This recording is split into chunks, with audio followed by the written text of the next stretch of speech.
in '76, they called me from Westminster Presbyterian Church down here in Grand Rapids and invited me to come as their interim minister of music, and saying they're looking for somebody, and maybe that I could fill the bill for a year. They had never had a woman organist choir director, and it was past 50 years.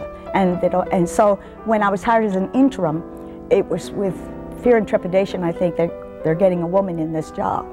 But the fact that I lasted 22 years, I think I bulldozed the road for some other women.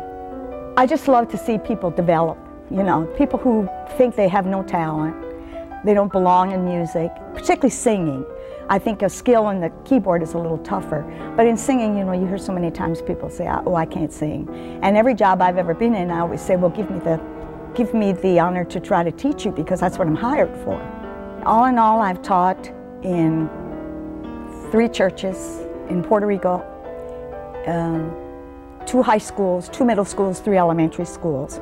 I used to be the accompanist for the Grand Rapids Chamber Choir, and I was also the first accompanist for the Grand Rapids Symphonic Choir, way back in 1963, I believe, when Al Smith from Grand Rapids Community College was the director of music down there. So I felt that way I was being able to contribute something through the chamber choir and the symphonic choir to the community. I told somebody the other day, if I ever get my health totally back, I'll go back to work.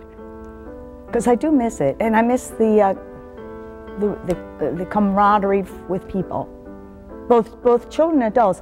At one time at Westminster, I had probably 350 people singing, and my youngest was 4, my oldest was 95, and there was a choir for everybody.